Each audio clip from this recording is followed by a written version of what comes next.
बिस्मिल्लाहिर्रहमानिर्रहीम। डॉक्टर जवेरिया बतूल हूँ। ये मैं थोड़ा सा इजी वे में बता रही हूँ प्रमोशन पॉलिसी। पहली बात तो आपने ये याद रखनी है, प्रमोशन पॉलिसी हमारी आई थी 2010 में। ये बेसिकली अपडेटेड है, उससे पहले भी थी लेकिन 2010 में ये अपडेटेड फॉर्म में जो आई है वो ये है। अब पहले तो उन्होंने जो इंडेक्स में सारा दिए हुए टॉपिक्स जो आगे डिस्कस होंगे बस इनको ऐसे देख लें। तो सबसे पहले वो जो टॉपिक है वो प्रमोशन होती क्या है। प्रमोशन ये होती है कि किसी भी सिविल सर्वेंट जो है वो हायर पोस्ट में उसी सर्विस के कैडर में जाए। मतलब बैंक वालों का कैडर ग्रेड वगैरह अलग होते हैं, हमारे अलग हैं, सिविल सर्वेंट के अलग हैं, तो हम अपने ही कैडर के अंदर नेक्स्ट ग्रेड में जाएं। फिर उन्होंने 1974 के सिविल सर्वेंट एक्ट में ये बताया कि इसका मतलब ये नहीं है कि आप प्रमोट हो गए हैं, आपके शोल्डर पर ज़्यादा जिम्मेदारी भी आ गई है। सिर्फ ये आगे नहीं है एडवांसमेंट ऑफ हायर पोस्ट, बल्कि आपके ऊपर कंधों पर जिम्मेदारी ज़्यादा आ गई है। अच्छा, बीइंग रेज टू, इसका ओवरऑल मीनिंग क्या हुआ? नेक्स्ट रैंक में चले जाना। अब लीगल पोजीशन रूल्स क्या हैं? कोई भी सिविल सर्वेंट होगा तो वो हमेशा उन रूल्स से होगा आगे प्रमोट जो गवर्नमेंट ने प्रेस्क्राइब किए हैं, यानी ऑलरेडी डिफाइंड रूल है ना, उनके मुताबिक होगा। ठीक है, तो ये बात बताई हुई है। और ये एज अ राइट हम अपना हक कह के नहीं कह सकते कि ये जगह खाली हो गई है 19वें की तो हमारा हक है, हमें प्रमोट कर दें, ऐसा नहीं हो सकता। और can be granted at immediate effect, जैसे आएगी तभी आपने अवेल करनी है, उसी वक्त जब प्रमोशन अनाउंस होगी और सारा प्रोसेस होगा तभी। और इसके अलावा भी बताया हुआ है कि आप ऑथर एक्चुअलाइज फ्रॉम, जिस दिन से आपने चार्ज लिया उस दिन से आपकी जो है प्रमोशन स्टार्ट हो गई है। ठीक है, असल में।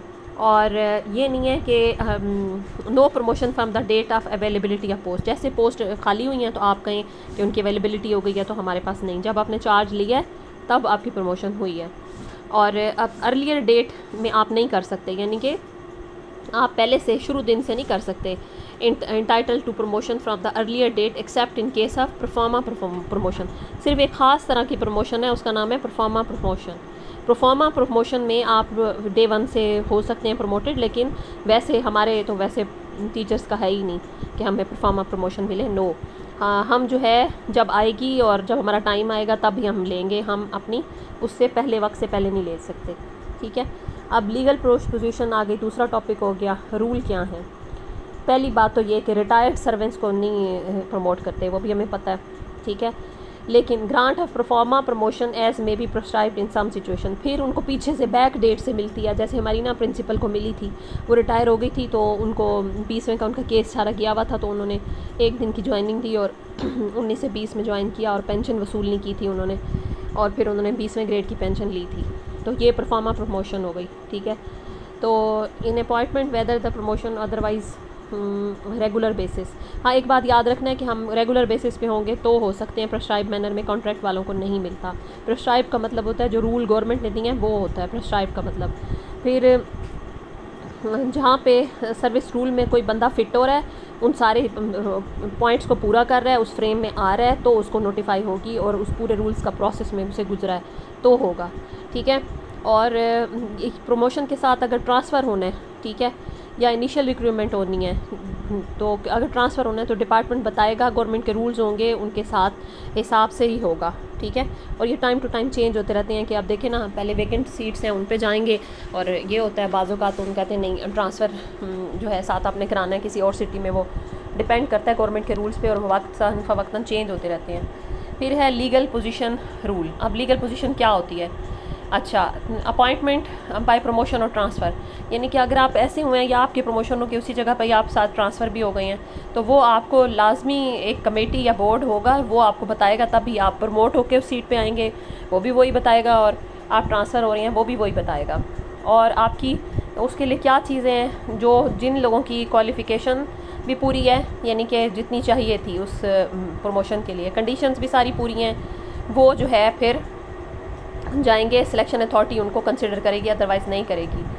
ठीक है, और एक्टिंग चार्ज जो है is admissible, appointment on acting charge is admissible a person who is otherwise eligible for promotion but does not possess the length of service पूरी नहीं हुई। अगर आपका एक्सपीरियंस है लेंथ ऑफ सर्विस 18 से 19 में जाने के लिए 12 साल है और आपके 8 साल हुए हैं, 6 साल बाद आप प्रमोशन मिल रही है, तो फिर आप क्या करोगे? आप जो है उसको एक्टिंग चार्ज बेस होगा। ठीक है, चार्ज बेस होगा कि इस बंदे को चार्ज दे दिया और अब ये सर्विस इसने लेंथ पूरी करनी है। ठीक। ठीक है। All person holding post in the same functional unit, ठीक है, पोजेसिंग प्रिस्क्राइब्ड मिनिमम क्वालिफिकेशन। अच्छा, सारी लोग जो सब के सब होंगे जिन जो पोस्ट में जा रहे होंगे वो एक ही फंक्शनल यूनिट के होने चाहिए, यानी कि जैसे हम HD के हैं, मिनिमम क्वालिफिकेशन चाहिए वो भी सेम होगी हमारी, और एक्सपीरियंस भी हमारा सेम होगा, ठीक है। एक टाइप की एक प्रमोशन जब हम कर रहे हैं। अब टाइप्स ऑफ प्रमोशन इन्होंने बताई हैं टोटल 3, पहले उनको देख लें। एक है रेगुलर प्रमोशन, दूसरी है promotion on acting charge basis, तीसरी है प्रमोशन ऑन ऑफिशिएटिंग बेसिस। अब 3 तरह की प्रमोशन के काम हो गए। पहला, प्रमोशन का रूल, क्लियर वैकेंसी होगी तो खाली जगह है तो आपने जा सकते हैं। कैसे खाली जगह होगी? कोई रिटायर हो गया है, कोई मर गया है, कोई डिसमिस हो गया है, यानी कि निकाल दिया, सर्विस से हट गया है, किसी केस में चला गया है, और कोई नई पे पोस्ट SNE से नई पोस्ट बनी है, या कोई भी वजह से कोई खाली जगह हुई है वहाँ पे होगी प्रमोशन, तो उसे कहते हैं रेगुलर प्रमोशन। फिर है एक्टिंग ऑन चार्ज बेसिस, एक सिविल सर्वेंट जो है उसकी सर्विस पूरी नहीं हुई लेकिन वो आगे चला गया, 12 साल कम से कम पूरे करने थे, उसने 12 के बजाय 6 पूरे किए हैं, तो promotion on acting charge basis उसके साथ लिखा जाएगा। फिर प्रमोशन ऑन ऑफिशिएटिंग बेसिस, ठीक है। अब फ़र्ज़ किया कोई ऐसी जगह थी जहाँ पे कोई खाली जगह वेकेंट टेम्परेरी हुई थी, कोई बंदा बाहर गया है, बाहर के मुल्क गया है, 6 महीने से ज़्यादा हो गए हैं, या फिर डिपुटेशन पे कोई चला गया है, बाहर कहीं गया किसी और यूनिवर्सिटी में, बाहर के मुल्क में, उसने 6 महीने से ज़्यादा गुजार लिए हैं, तो वो सस्पेंशन में खड़ा हुआ था, या कोई किसी भी उसके ऊपर मसला हुआ है, वो जगह थोड़ी सी खाली हुई है, तो उस जगह पे जब होगी तो वो उसको लगा देंगे, ठीक है। इसके फिर और रूल्स होंगे, हो सकता है कि उस बंदे को वो कर दें, मतलब जब वो आएगा तो उसकी जगह बनाएं। In case of deferment of a senior due to any reason, कोई बंदा है उसकी डेफरमेंट हो गई है तो उस वजह से वो जो है ना नई जगह, नए वाले बंदे के लिए जगह खाली हो गई है, तो वो बंदा जो आया है तो वो क्या होगा, प्रमोशन ऑन ऑफिशिएटिंग बेसिस, ठीक है, उनकी होगी। Rule 13, in case of post falling vacant temporarily, वो पोस्ट जो आर्जी तौर पे हो, मैं रिपीट कर देती हूँ, वो पोस्ट जो बंदा चला गया, रिटायर हो गया, मर गया, सर्विस से निकल गया, नई पोस्ट आ गई, तो हो गई रेगुलर प्रमोशन हमारी होगी। और हमारी एक्टिंग चार्ज, किसी की सर्विस पूरी नहीं हुई, उसके पूरे साल नहीं हुए जितने चाहिए थे, फिर वो प्रमोट हुआ तो उसको एक्टिंग चार्ज बेसिस प्रमोशन कहेंगे। प्रमोशन ऑन, जैसे डायरेक्ट सिलेक्शन में आ जाते हैं 18वें में तो 19 में चले जाते हैं, तो अभी 6 साल पूरे होते हैं, 12-10 नहीं पूरे होते, और कोई आर्जी छुट्टी पे गया हुआ है तो तब प्रमोशन होगी, प्रमोशन ऑफ ऑफिशिएटिंग बेसिस। अब सिलेक्शन अथॉरिटी क्या है, ये तो बड़े आसान से हम हर वक्त पढ़ते हैं, PSB पढ़ रहे होते हैं, ठीक है। गवर्नमेंट ने एक पूरी सिलेक्शन बोर्ड बनाई है, कमेटी, D से बोर्ड हो गया, C से कमेटी हो गई, तो इस तरह से प्रोविंशियल सिलेक्शन बोर्ड, क्योंकि ना पंजाब नहीं बोलना, प्रोविंशियल बोलना है, PSB, ठीक है, और DPC दूसरा नाम हो गया डिपार्टमेंटल प्रमोशन कमेटी, C से कमेटी, ठीक है, डिपार्टमेंट, DPC हम नाम सुनते रहते हैं, PSB हम नाम सुनते रहते हैं, तो PSB प्रोविंशियल सिलेक्शन बोर्ड, यानी कि सूबाई सिलेक्शन बोर्ड है जो हमारी कमेटी को वो आगे भेजता है हमें, ठीक है। और डिपार्टमेंटल यानी प्रमोशनल कमेटी वो भी हमें आगे भेजती है। और याद रखें 2004 में ये जो है आई थी, 14 मई 2004 में ये हमारा बना था। ये गवर्नमेंट चेंज करती रहती है ना रूल, ये इन्होंने एक रूल बना दिए, एक कमेटी और बोर्ड बना दिया जो हमें आगे भेजेगा, जिसका नाम PSB है, प्रोविंशियल सिलेक्शन बोर्ड हमें सिलेक्ट करेगा, डिपार्टमेंटल प्रमोशनल कमेटी ये हमारी DPC करेगी, ठीक है, कमेटी होगी वो करेगी। अच्छा, अब एक होती है सिलेक्शन और नॉन सिलेक्शन पोस्ट। एक तो है भाई हर हाल में होना है, आप लाइन में आगे आ गए हैं, आपने आगे चले जाना है, वो छोटे ग्रेड वाले ऐसे ही लाइन में आगे जाते हैं, बारी आई आगे चले गए, बारी आई आगे चले गए। लेकिन जो बड़ी वाली होती है ना, वो सिलेक्शन होती है, उसमें क्या होता है कि हर एक सीट पे 2 बंदे कम्पीट कर रहे हैं 18वें की, मतलब वो अगर 100 सीटें हैं ना तो वो 200 केस मंगवाएंगे, तो उनमें से 100 चुन लेंगे, और अगर 100 केस हैं 19वें के लिए वो 300 केस मंगवाएंगे और उनमें से एक एक चुन लेंगे, ठीक है। 300 केस में से पहले 100 जो आ गए टॉप पे उनको चुन लिया। अब ये उन्होंने बताया हुआ है। अच्छा, अब वो मैं आपको बता रही हूँ कि कैसे एलिजिबल होता है कोई बंदा। पहली बात तो ये कि सीनियरिटी में आगे है, उसको लाजमी आगे होना चाहिए। दूसरी बात, जैसे 18वें में हम आए हैं, हमने प्रोबेशन पीरियड 2 साल का पूरा किया या नहीं किया, ठीक है, ये हो गया। फिर तीसरी बात, क्वालिफ़िकेशन एक्सपीरियंस हमारा पूरा हो गया, 12 साल चाहिए, वो हो गया या नहीं, लेंथ ऑफ सर्विस पूरी हो गई है या नहीं, और एक्सपीरियंस पूरा हो गया या नहीं, हमारी PER जो है रिकॉर्ड वो मौजूद हैं, यानी हमारी ACRs मौजूद हैं, और कोई हमें माइनर किस्म का वो पेनल्टी तो नहीं लगी हुई, कोई हमारे पे जुर्म साबित तो नहीं हो गया भाई ये इसने यहाँ पे माइनर छोटा कोई लगाओ, कोई ऑडिट पैरा लगाओ। अच्छा, अब ट्रेनिंग के बारे में बताया हुआ है, ट्रेनिंग लाजमी करनी है, मैंडेटरी है, और अगर एक बंदा 2 दफ़ा ट्रेनिंग को बाय बाय कर देता है तो फिर बस आप चुप करके बैठे रहें। क्या होगा, would be forfeit the right of consideration for promotion. वो ना प्रमोशन के लिए नहीं आ सकता, 2 दफ़ा ट्रेनिंग छोड़ देगा तो ठीक है, वो एक्सेप्शनल केस बन जाते हैं फिर भी। अच्छा, आगे कह रहे हैं eligibility criteria for considering for promotion. अब हमें किस बात पे हमें प्रमोशन मिलेगी? पहली बात तो ये कि जो टीचर्स जो हैं उनके रिज़ल्ट्स बोर्ड के रिज़ल्ट से कंपेयर किए जाते हैं, पहली बात। दूसरी, अगर कोई फील्ड ऑफिसर है जो कि घूमता फिरता है तो उसके पास जो रेवेन्यू है वो उसने पूरा हिसाब किताब दे दिया है, उसने यूटिलाइजेशन ऑफ फंड सही किया या नहीं, या उसे जो टारगेट दिया था उसने पूरा किया या नहीं। हमारे लिए ऊपर वाला है, हमने रिज़ल्ट कंपेयर टू बोर्ड सही है या नहीं, ये हो गया। अब क्या हो गया, पैनल, वो मैंने आपको बताया था ना कि हमारे सिलेक्शन और नॉन सिलेक्शन होती हैं, तो ये सिलेक्शन वाली 2 हो गई हैं, 18-19 को सिलेक्शन होगी। तो 2 अफसर आएंगे और 1 वैकेंसी की वैकेंसी के लिए वो आएंगे, compete करेंगे। मतलब 100 अगर सीटें हैं ना वो 200 केस मंगवाएंगे, और इसी तरह 19वें का जो है ना 100 केस है ना 300 मंगवाएंगे ना, तो 100 ऊपर वाले टॉप वाले चुन लेंगे कौन से अच्छे हैं उनमें से। वैसे तो हम सारे अच्छे हैं। Procedure of PSB, provincial selection board, मैं दोबारा याद करा दूँ, P से प्रोविंशियल सिलेक्शन बोर्ड जो हमें प्रमोट करता है, DPC, ठीक है। और ये DPC हमारा ये हो गया, ये भी हमें कमेटी है जो प्रमोशन कमेटी है, ठीक है। तो ये हमें जो सिलेक्ट कर रहे हैं ये आ गए। अब इन्होंने वर्किंग पेपर तैयार करने हैं, ये हैं हमारे सीनियरिटी वाले बंदे। अब एक बंदा सीनियरिटी से आगे लेके जाने वाले बंदे, प्रमोशन वाले बंदे। अब एक बंदा ना सीनियरिटी नंबर की वजह से आगे तो आ गया, चुना गया है, लेकिन उसको एक्स्ट्रा वेटेज नहीं मिलेगा। भाई आप तुम्हारा दूसरा नंबर है, उसका छठा नंबर है, तो तुम्हें दूसरे नंबर वाले को ज़्यादा स्कोर मिलेंगे और छठे को कम। नहीं नहीं नहीं नहीं, PER जो है वो देखेंगे, उन्होंने उठाई और उसके अंदर सिलेक्शन बोर्ड में उनके लिए वो पूरी हैं, चलो ठीक है। फिर PER जो है qualified for promotion against BS 19 above according to the formula उनका अलग है, वो अपने फार्मूला के हिसाब से आएंगे 19 वाले। प्रमोशन अगेंस्ट नॉन सिलेक्शन, ये 18 वाले ग्रेड वाले हैं ना, छोटे ग्रेड वाले 17 से 18 आने वाले, उनके लिए जो है ना उनको नहीं, जो आगे है वो आएगा, जो पीछे है वो पीछे रहेगा। लेकिन 19 और 20, 21 उनको आगे पीछे वाले नहीं करने, उनमें आपके अच्छे जो होंगे वो चुनेंगे। और 17, 18, 16 वाले जो है ना उनको वो ये करते हैं कि जो आगे आ गया वही जीता, ठीक है।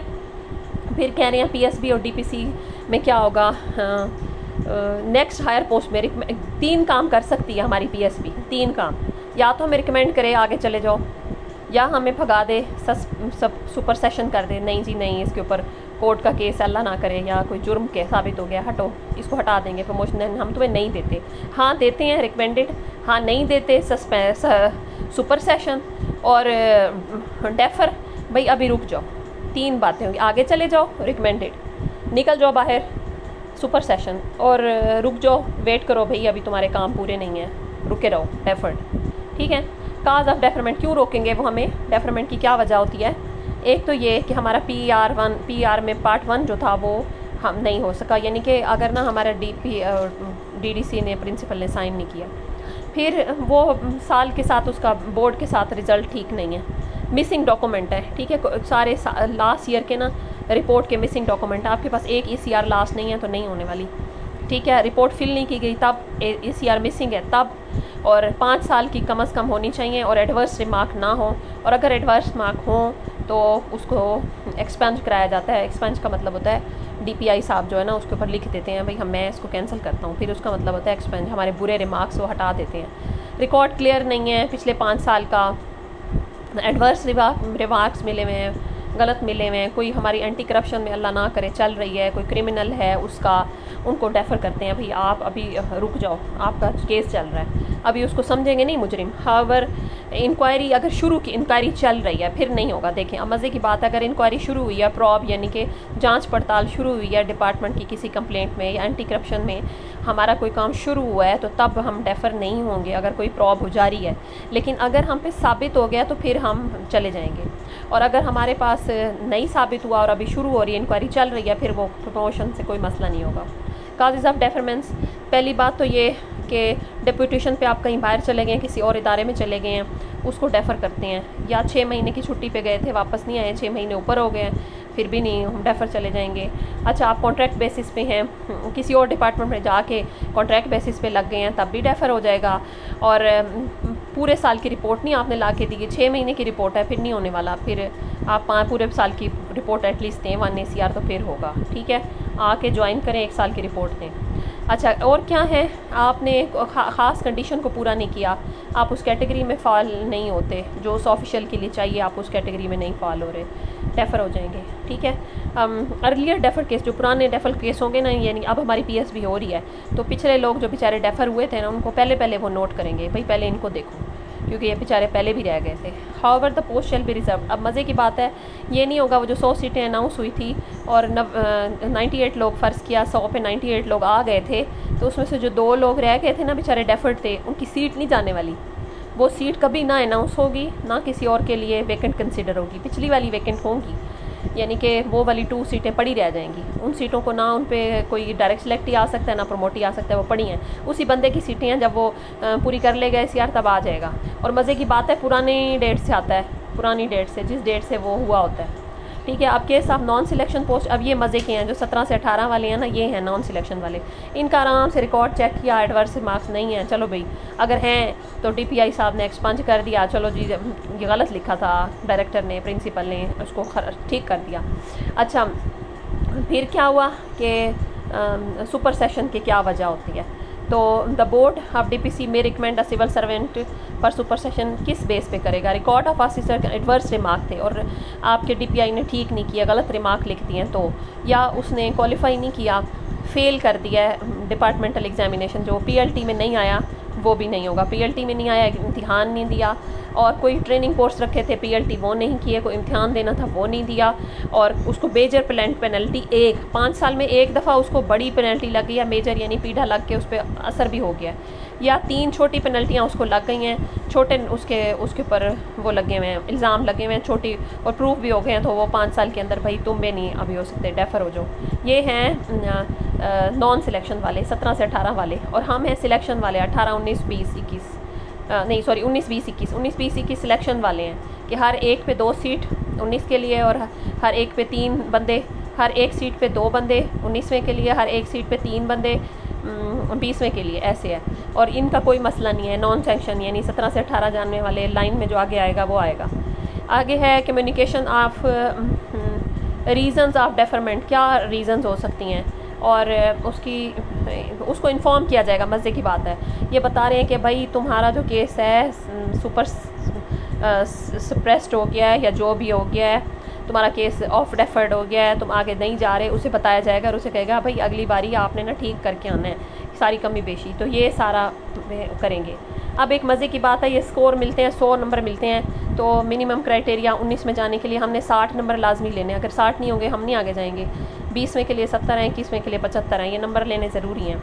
फिर आगे क्या है, ये जो PER होती है हमारी ACRs होती हैं 5 साल की, तो उसके साथ जो है वो 70% उसके नंबर काउंट होते हैं, और हमारी जो PLT ट्रेनिंग हो रही है ये जो है इसकी एवेल्यूएशन, इसके टेस्ट और सारा इसको 15% बना लेंगे, और एवेल्यूएशन ऑफ PSB यानी ये वो बोर्ड जो बैठा हुआ है ना, वो बैठ के वो 15% वो भी दे सकता है, कोई कमी बेशी है तो वहाँ ये पूरे कर सकते हैं लोग, तो ये दे देंगे और ये जो है ना हमें आगे लेके जा सकते हैं। ठीक है, टोटल 100 नंबर होंगे, 100 नंबर 15% इनके पास हैं, और ये हो गया। ठीक है, consideration of promotion against selection post, अब हमारी पोस्ट आ गई, हमारी जो पोस्ट है उन्होंने बताया कि ना PER 2 प्रीसाइडिंग ग्रेड और the last 12 year which is more will be quantified. अब देखो ना PER हमें 2 जो है सालों की 2 उसकी देनी है, ठीक है,